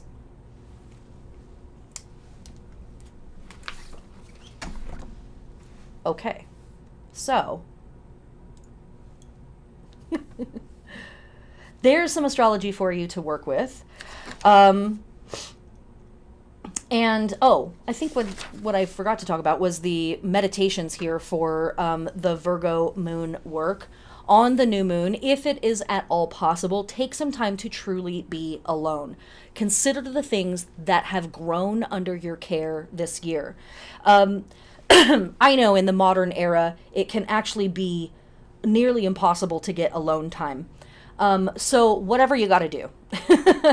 And when I mean alone, I mean like really alone with yourself. Turn off your phone. I wouldn't recommend watching TV or watching movies. I wouldn't recommend reading fiction or even nonfiction that's really absorbing. Be with yourself. Do not use media to distract you from what you need to be doing. Sit with yourself. Come back to yourself in Virgo season. Leo season, no. We're making an ass out of ourselves. We are high-fiving off of the high dive, jumping, like we're a mess in Leo season, and it's fabulous. It's absolutely fantastic. It is coated in glitter and way too much lip gloss and fully not sensible shoes at all, and we are having a fantastic time. We are still masked up. We are still 6 feet away from people. Okay, don't get stupid, but get a little stupid. That's Leo season. Virgo season is the season where the maturity in us is like, okay, winter is coming. The cold is coming. Work needs to be done. We need to start making the incremental shifts out of our high part of the year self and into our dark part of the year self. And it's tough work because the days are still long, it's still beautiful, it's still warm, it's still lovely, but in the back of our mind, our animal brain is like, no. I know this thing. It's happened before. This sun cycle, we've done this before. It's going to get dark and cold, I'm telling you. We need to start stashing nuts now. So Virgo season has a little bit of that. I need to kind of go in and reorient my process a little bit. And then in Mabon season, it's followed up by Libra. And so it's kind of this like, I pulled out a few winter sweaters and now I'm back at the cocktail party. We'll talk about that then. So for our new moon in Virgo, if you can take alone time, I highly recommend it. If that is a few hours, great. If that's an overnight, awesome. If that's a weekend, fantastic. Don't go with another person. Go by yourself. Go be by yourself. Journal, think, talk out loud. One of my ultimately favorite things to do in the world is talk to myself out loud. I'm a nut. I don't care. Whatever. I love my own company. I'm really funny. And but this moon in particular, go be by yourself. And then on September 20th, on that full moon, 28 degrees Pisces, consider the toll that the body takes living in this world. Write a letter to a healer of any kind and send it or burn it. And so this is a place where we are, in a sense, doing some of our ancestor work here, where we are saying thank you to those beings that have helped us get this far. We are coming back to our original wisdom sources, whatever those are for us. And we're saying thank you to these sources, and utilizing them as well. Okay, so we've talked about the astrology. Now let us talk about tarot. Don't look at that. Okay. There we go. Tarot. All right.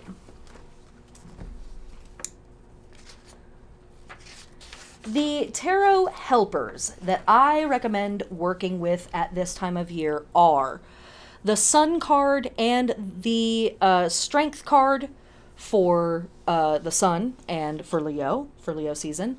And then in Virgo season, working with the Hermit and the Magician. The Sun card correlates to the Sun. The Strength card correlates to the sign Leo. The Hermit correlates to the sign Virgo. And the Magician correlates to the planet Mercury. This deck that we are looking at here is a hand-painted version of the Builders of the Aditum deck, which I highly recommend for folks that are really wanting to dive into learning the intimate symbols on tarot cards. This deck only has the major arcana illustrated. The minor arcana are all the pips cards, but they all come black and white and you paint them yourself. And it is a fantastic way of really developing an intimate knowledge of some of the details that we see on a lot of the major decks of tarot that are out there. One of the things that I think is really cool is the colored edges. I can't get into it. All right. Just trust me. It's good. Also, the other, if you want to go even further, the other tarot helpers that you can work with are the 5, 6, and 7 of wands in the minor arcana. And by some systems, this is Saturn in Leo, Jupiter in Leo, and Mars in Leo. And if you want the minor arcana for Virgo season, it is the 8, 9, and 10 of Pentacles. Right? Kind of cool, isn't it? Actually, like, wait, what? Like we're cashing out in Virgo season. That's what's up. We're cashing out and we're cashing in. Okay. As we ride the high of summer, we come into an energy current that could be described as an original vibe of our spirit, as expressed in the Strength card. A wild, natural way of being. One long, mighty, authentic flex. Many religions believe the ease of summer reflects a golden age, a time of peace and abundance that humans have lost by not attending to the old ways. If only we could wrangle our lower urges, we could potentially have this golden kingdom again. It's that wrangling part, or getting a hold of our desires and fears from this individual lifetime that is the key. All of us have an invitation to the higher dimensions of existence. But before we have traversed the labyrinth of this reality, we may just not be tuned into those other realms. It is the challenge of existence that not only tunes us in to our personal power, but actually creates the maze of misunderstanding we must wander before we can know why we have incarnated in this and all lives. Before we can remember that we've been walking in the higher realms the whole time. We just got lost in the here and now. However, in our day-to-day lives, we forget that we are actually family, a team. We fight each other simply to play devil's advocate. We stay in little ponds not to feel small. We display power for the sake of power. We hold our ego righteously aloft, bristling with offense, come hell or high water. We sate our spirit's longing in the short-term pleasures this world distracts us with. We create friction for the sake of friction. As a species, many of us have forgotten that we are meant to be window panes that allow the light to shine through. We have forgotten to be the light and to be conductors of the light. We could be stewards for each other and the planet. As summer begins to wane, we have a chance to pull back and think about our connection and our responsibility to our real personal power, to the future, to the present. What is your responsibility to build a better now? And if we all begin to consider that and work towards it, what kind of world would we be producing? And given this way of thinking, what kind of reality are we harvesting currently? Is there a way to approach this kind of competitive, small world view with something more magnanimous and expansive? Okay, that is tarot.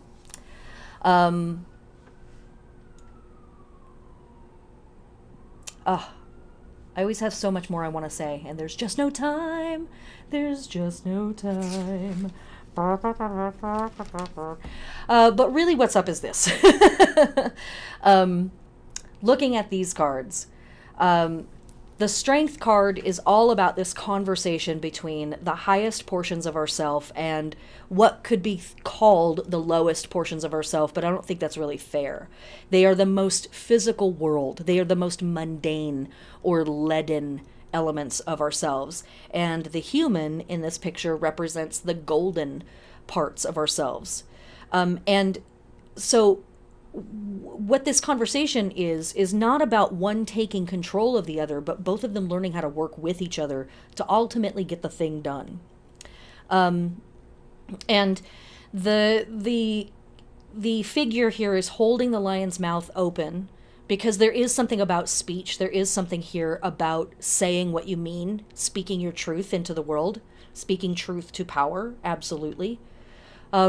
But also their mouth and the hands of this figure are basically where this person's stomach is, or their gut. And so this also is about the more abstract or intellectualized pieces of yourself reaching down and getting messy with the physical parts of yourself and sort of remembering, like, the world isn't just the intellectual version or the thing that I have intellectualized, and it isn't just the thing that I'm rutting with or rubbing up on or smelling or eating. It's all of these things. The mundane is sacred and the sacred is mundane. And so Lughnasadh season, again, is asking us to do this kind of hard work where we're really stepping into the authority, the holiness, the sovereignty of our own power, and recognizing that how we choose to present ourselves in the world is an expression of that power.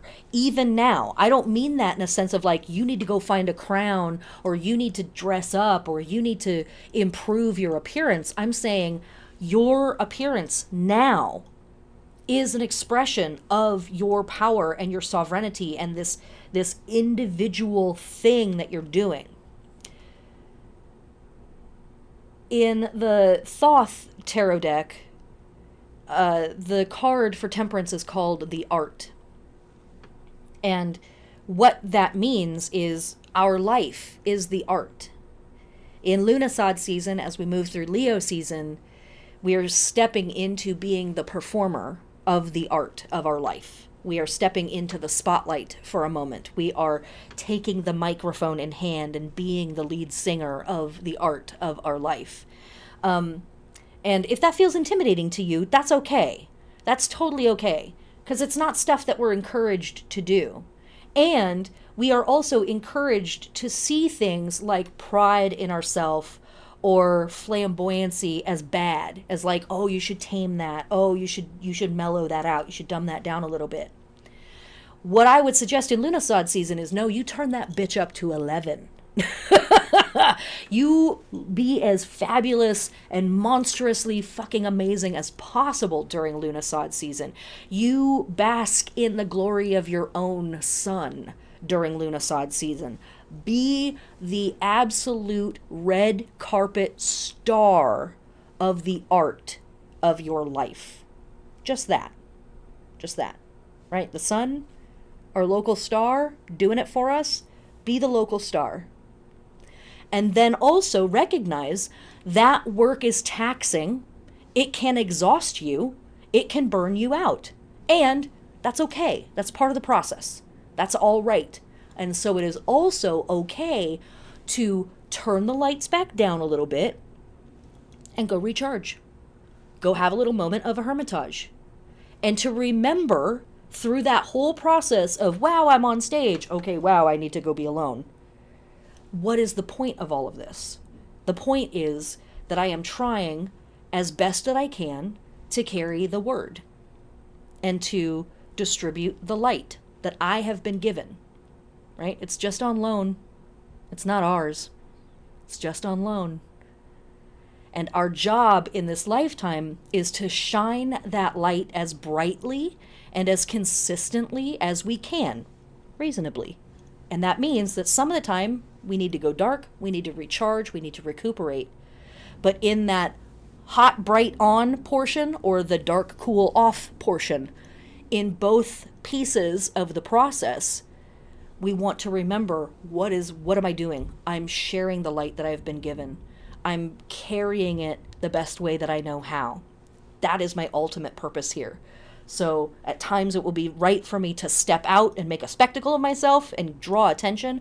And at times it will be right for me to retreat and be quiet and recharge and refocus. And all of those pieces are part of this larger work that I'm doing. The work. You know. That stuff. Okay.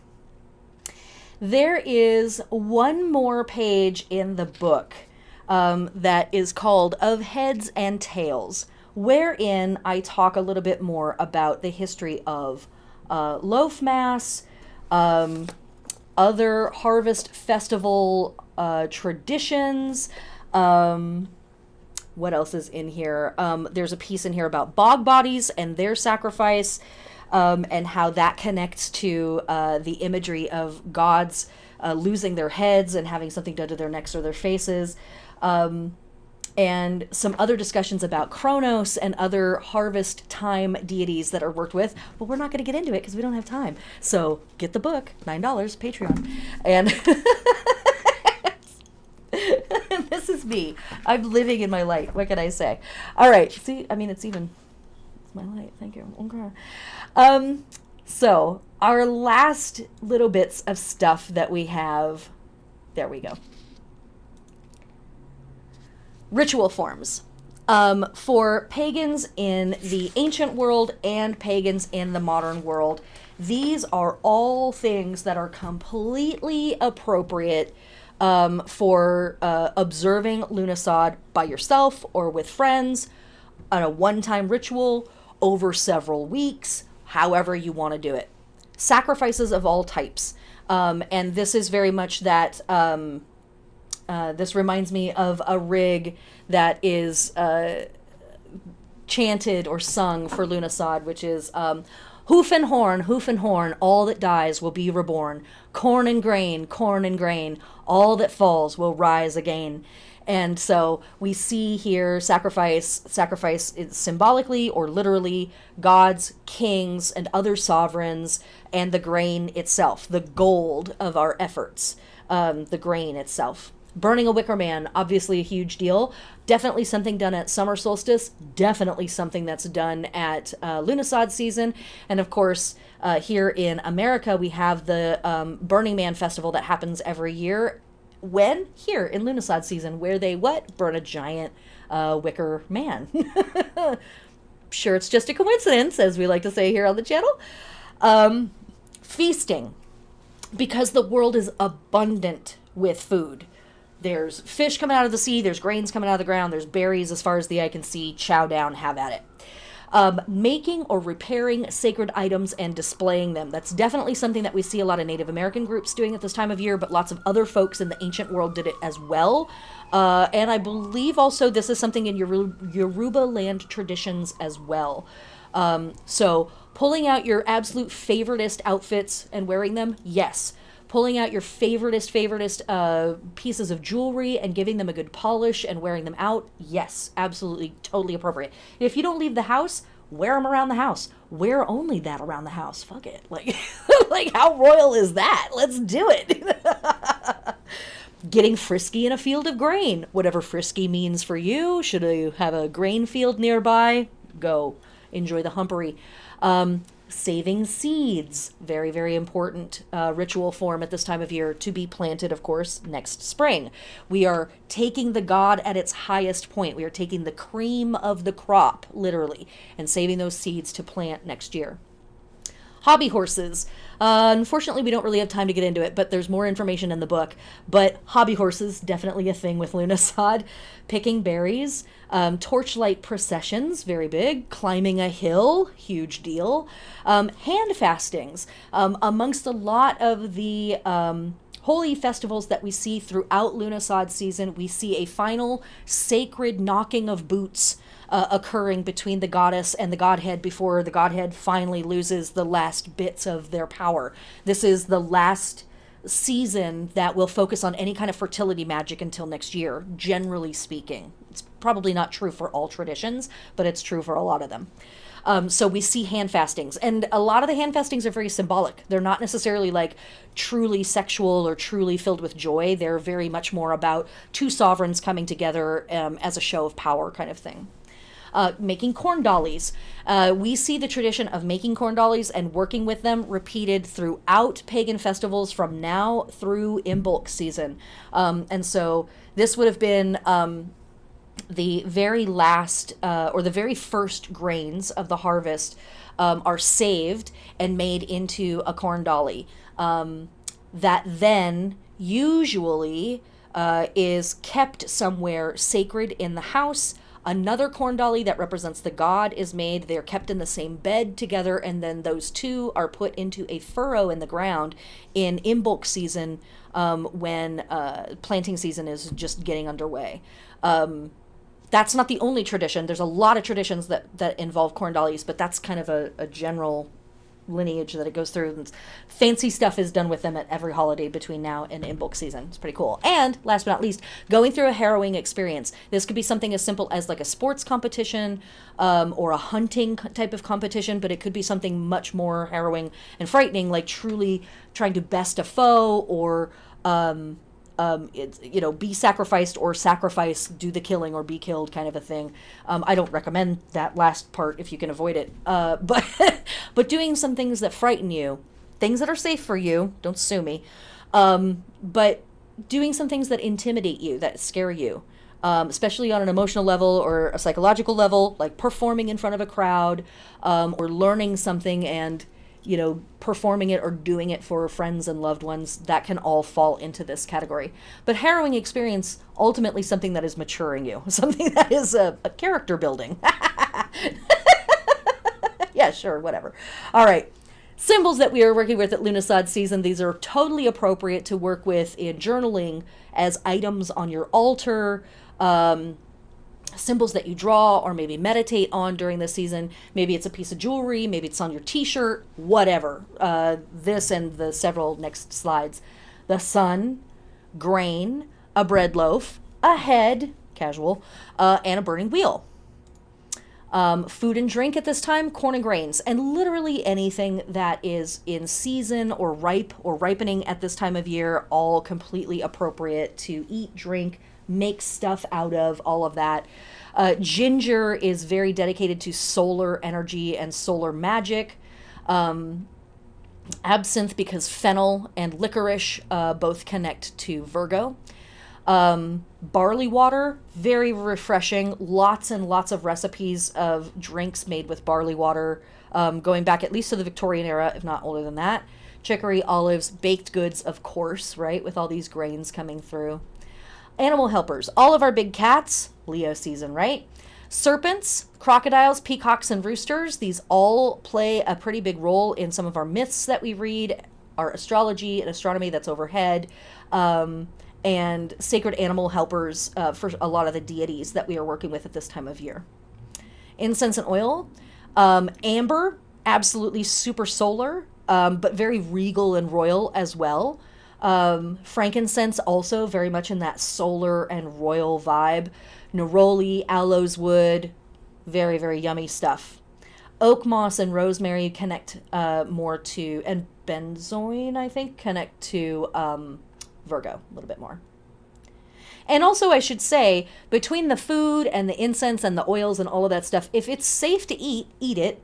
But you can use any of these things in any way you want to. So even though I might have put, apples on the food list, I don't think I did, but I probably should have.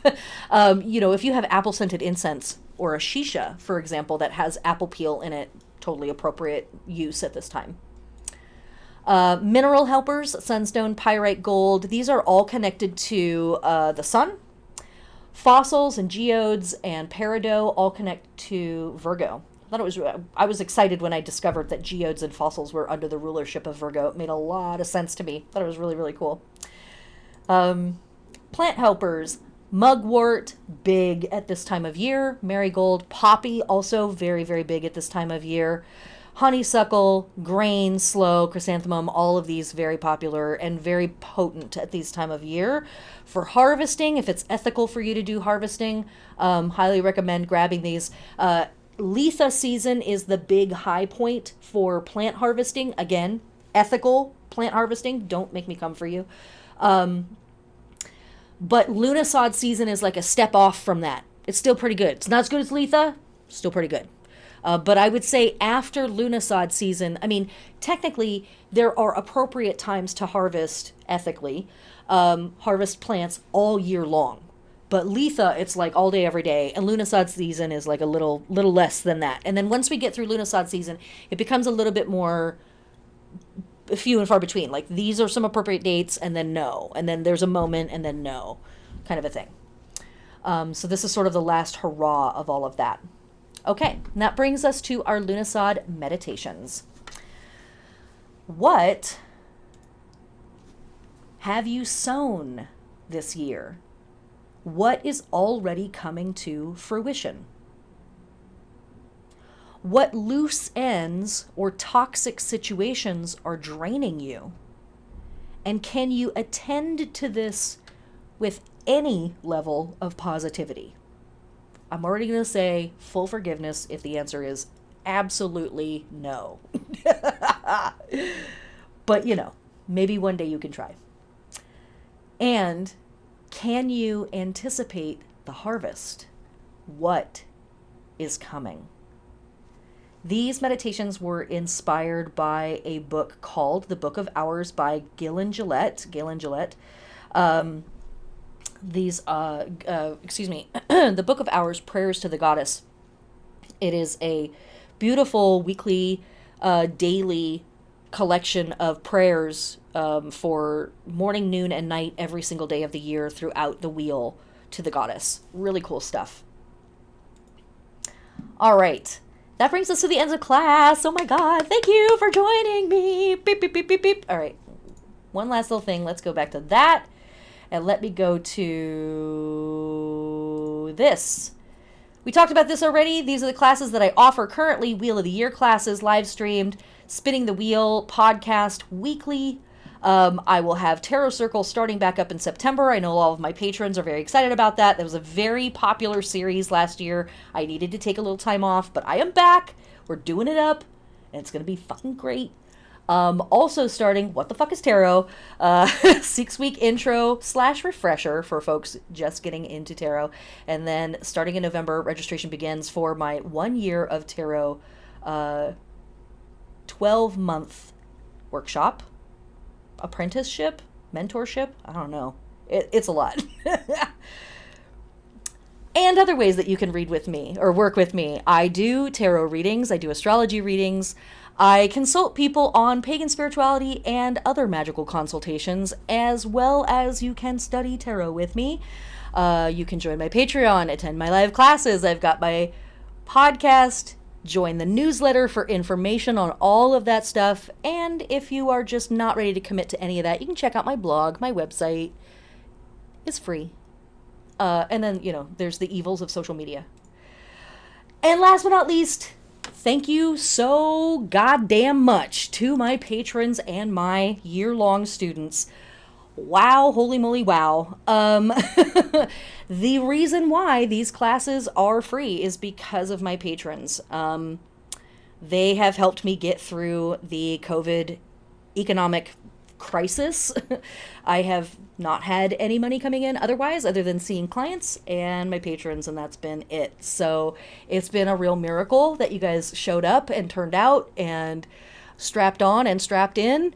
And I am always humbled and, ultimately pretty freaked out by it. It's really, really cool. All right, my loves. Thank you so much for joining me. This has been Lughnasadh 2021. And that's it. That's it. That's the class. I hope this has been good for you. I encourage you with all of my heart. Be brave. And kill the fucking king. Blessed be, heathens.